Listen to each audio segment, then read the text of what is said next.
दोस्तों नमस्कार। मैं आपका दोस्त रामधारी सिंह स्वागत करता हूं आपका आपके ही यूट्यूब चैनल विचित्र भारत में। दोस्तों, क्या कभी आपने किसी ऐसे आश्रम की यात्रा की है जहां पर कभी भगवान ने शिक्षा ग्रहण की हो?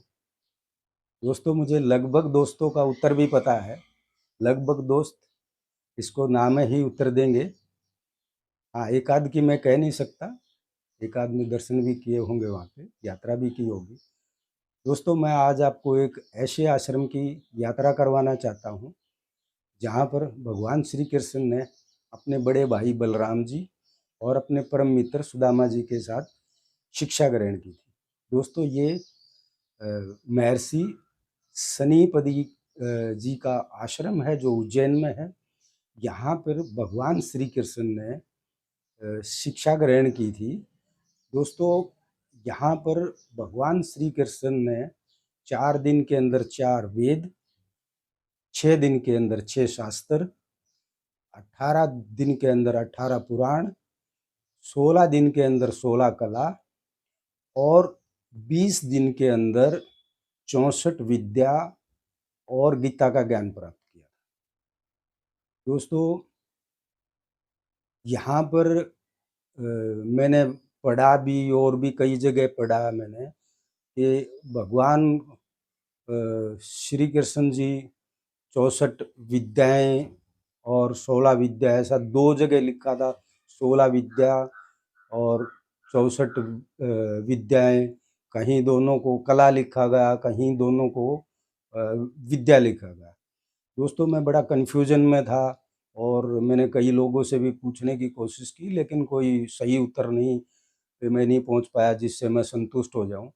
दोस्तों, फिर मुझे मेरे पिताजी की एक बात याद आई जो बचपन में हमें बताते थे। मेरे पिताजी ने हमें बताया था कि भगवान श्री कृष्ण 16 कला और 64 विद्याओं के ज्ञाता थे। दोस्तों, ये विद्या और कला में बहुत कन्फ्यूजन है। तो जो मैं जिस निष्कर्ष पे पहुंचा कि कला वो चीज़ है जिसमें श्री कृष्ण भगवान को पूरा वो उसमें निपुण थे। उसके फुल उसके अंदर वो उनको मास्टरी हासिल थी और वो जो 16 कला जानते थे, उन कलाओं में वो इतने निपुण थे कि वो उस कला की शक्ति को, उस कला के बल को वो धारण कर सकते थे। तो ये है कला। अगर कला को समझना है तो जैसे भगवान श्री कृष्ण को हम योगीराज भी कहते हैं। तो भगवान श्री कृष्ण योग लगा के अपनी आत्मा को परमात्मा से कनेक्ट कर लेते थे। ये वो योग है, ये आज का योग नहीं है। योग आत्मा से परमात्मा का कनेक्शन ही योग है, बाकी सब कसरत है।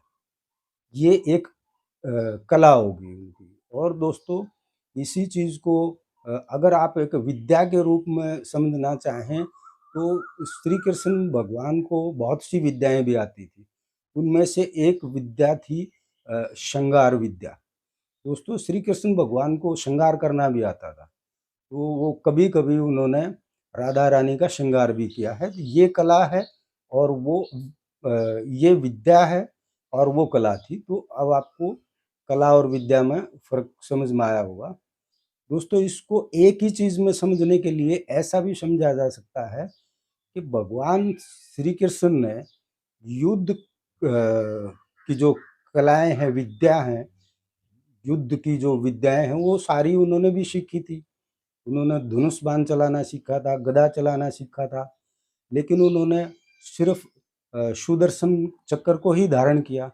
क्यों? क्योंकि उनको वो सही अच्छा लगता था।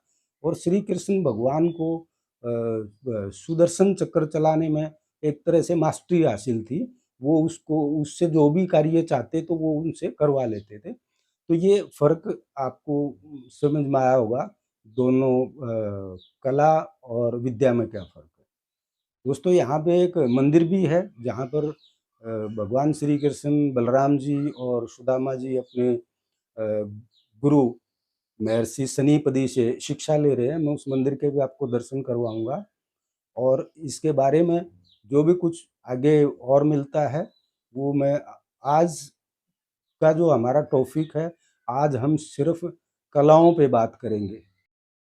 दोस्तों, ये वो मंदिर है जहाँ पर भगवान श्री कृष्ण, बलराम जी, सुदामा जी अपने गुरु महर्षि शनिपति से शिक्षा ग्रहण करते हैं। यहाँ पर उनका मंदिर बनाया हुआ है। दोस्तों, जहाँ तक संभव होगा मैं आपको दर्शन कराऊंगा, लेकिन बहुत सी जगह रिकॉर्डिंग के लिए मना है, तो जहाँ तक संभव होगा मैं आपको दिखाने की कोशिश करूंगा। दोस्तों, ये हम आगे हैं अंदर मंदिर के, और दोस्तों मुझे रिकॉर्डिंग बंद करने के लिए कहा जा रहा है। दोस्तों, ये आगे हम यहाँ पे एक हॉल है जिसमें भगवान श्री कृष्ण की 16 कलाओं को प्रदर्शित किया गया है। ये आपने जो बोर्ड देखा उसके ऊपर उनका पूरा विवरण है। अगर आप चाहिए तो वीडियो को पॉज करके उन कलाओं के बारे में पढ़ सकते हो। और ये दीवारों पे भित्ति चित्र के रूप में भगवान श्री कृष्ण की 16 कलाओं को प्रदर्शित किया गया है। दोस्तों, बहुत सुंदर तरीके से दीवारों पे पेंटिंग के द्वारा छत और दीवारों पे बहुत सुंदर इन कलाओं को प्रदर्शित किया गया है। दोस्तों, मैं इसको लगभग चारों साइड से घुमा के आपको दिखा रहा हूँ।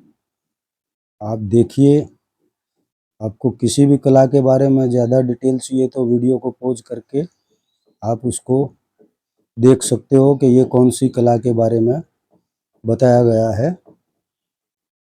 दोस्तों, ये मंदिर के बिल्कुल पास में ही एक हॉल टाइप बनाया गया है।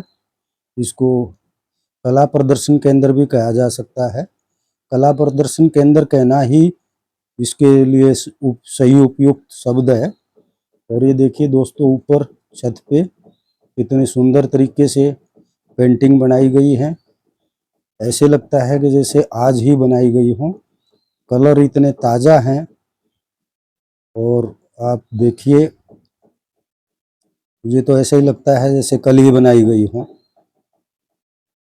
ये देखिए, बहुत सुंदर तरीके से बनाया गया है। ये देखिए आप।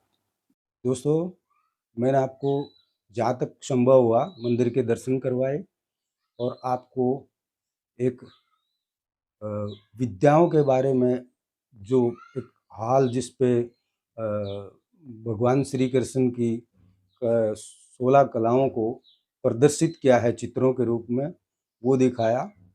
उम्मीद करता हूँ कि आपको वीडियो पसंद आया होगा। दोस्तों, ये जो भी मैं कला और विद्या का विश्लेषण किया है, ये मैंने मेरे हिसाब से किया है। मैं कोई ज्ञानी नहीं हूँ, और अगर किसी मित्र को इससे बढ़िया विश्लेषण आता है, इससे ज़्यादा अगर डिटेल में वो कुछ बता सकते हैं तो मुझे ज़रूर बताएं, ताकि मैं अपने आप को अपडेट कर लूँ। दोस्तों, अगर आपको वीडियो अच्छा लगा हो तो क्या करना है आपको पता ही है। दोस्तों, अगर आप चैनल पे नए हो तो चैनल को सब्सक्राइब कर देना। दोस्तों, अगले वीडियो में हम भगवान श्री कृष्ण की 64 विद्याओं के बारे में बात करेंगे। उसके बारे में मैं आपको वीडियो बना के दिखाऊंगा। तो दोस्तों, फिर मिलते हैं अगले वीडियो में। तब तक के लिए नमस्कार।